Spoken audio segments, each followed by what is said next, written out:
For nearly 14 months, a deadly conflict raged across the border that separates Israel and Lebanon.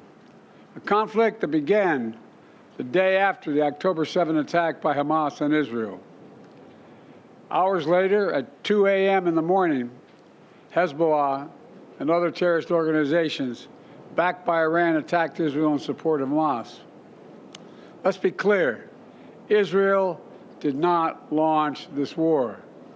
The Lebanese people did not seek that war either, nor did the United States.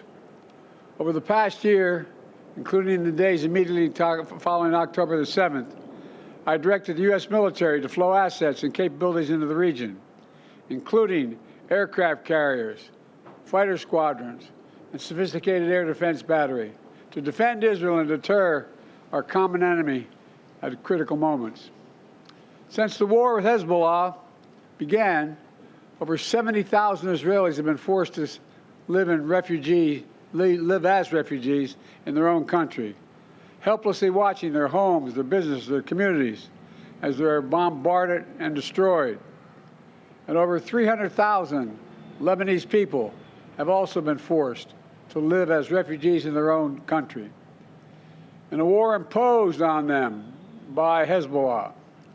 All told, this has been the deadliest conflict between Israel and Hezbollah in decades. How many of Hezbollah's senior leaders are dead, including its longtime leader, Nasrallah?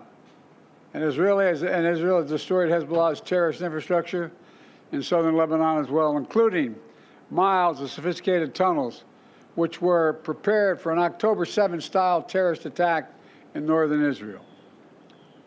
But lasting security for the people of Israel and Lebanon cannot be achieved only on the battlefield. And that's why I directed my team to work with the governments of Israel and Lebanon to forge a ceasefire, to bring the conflict between Israel and Hezbollah to a close. Under the deal reached today, effective at 4 a.m. tomorrow local time, the fighting across the Lebanese-Israeli border will end. This is designed to be a permanent cessation of hostilities. What is left of Hezbollah and other terrorist organizations will not be allowed, I emphasize, will not be allowed to threaten the security of Israel again. Over the next 60 days, the Lebanese army and state security forces will deploy and take control of their own territory once again. Hezbollah terrorist infrastructure in southern Lebanon will not be allowed to be rebuilt. And over the next 60 days, Israel will gradually withdraw its remaining forces. And civilians on both sides will soon be able to safely return to their communities and begin to rebuild their homes, their schools, their farms, their businesses, and their very lives. We're determined this conflict will not be just another cycle of violence. And so the United States, with the full support of France and our other allies, has pledged to work with Israel and Lebanon to ensure that this arrangement is fully implemented, the agreement totally implemented. You know, there will be no U.S. troops deployed in southern Lebanon. This is consistent with my commitment to the American people to not put U.S. troops in combat in this conflict. Instead, we, along with France and others, will provide the necessary assistance to make sure this deal is implemented fully and effectively. Let me be clear. If Hezbollah or anyone else breaks the deal and poses a direct threat to Israel, then Israel retains the right to self-defense consistent with international law, just like any country when facing a terrorist group pledged to that country's destruction. At the same time, this deal supports Lebanon's sovereignty, and so it heralds a new start for Lebanon, a country that I've seen most of over the years, a country with rich history and culture. If fully implemented, this deal can put Lebanon on a path toward a future that's worthy of its significant past.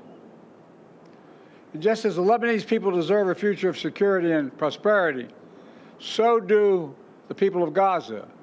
They too deserve an end to the fighting and displacement.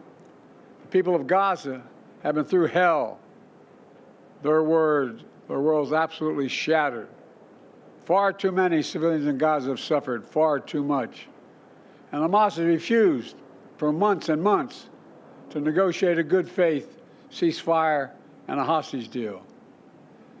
And so now Hamas has a choice to make.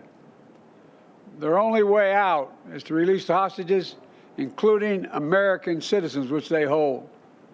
In the process, bring an end to the fighting, which would make possible a surge of humanitarian relief. Over the coming days, the United States will make another push with Turkey, Egypt, Qatar, Israel, and others to achieve a ceasefire in Gaza. With the hostages released and the end of the war without Hamas in power, that becomes possible. As for the broader Middle East region, today's announcement brings us closer to realizing the affirmative agenda that I've been pushing forward during my entire presidency.